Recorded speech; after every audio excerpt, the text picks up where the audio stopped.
আসসালামু আলাইকুম বন্ধুরা, আশা করি আপনারা সকলে ভালো আছেন। আমি যাচ্ছিলাম ট্রেন ভ্রমণে।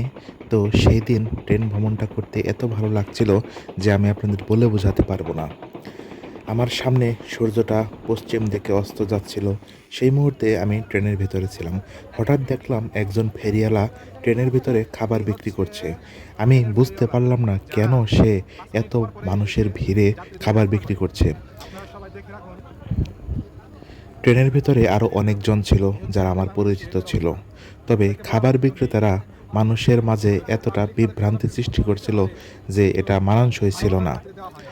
ট্রেনের ভিতরে ভিড় ছিল, কিন্তু খাবার বিক্রেতারা এসে ট্রেনের ভিতরে ভিড় আরও বাড়িয়ে দিয়েছিল।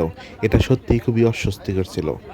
আমি এরকম একটা মুহূর্তের মধ্যে পড়ব যেটা ভেবে পাচ্ছিলাম না। যাই হোক, এরকম একটা ছোট্ট ভিডিও আমি আপনাদের মাঝে উপস্থাপন করলাম।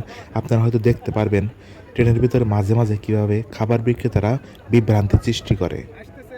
ধন্যবাদ সবাইকে এতক্ষণ আমার সাথে থাকার জন্য। শেষ পর্যন্ত ভিডিওটা দেখুন। এই হচ্ছে শসা আমরা পেয়ারা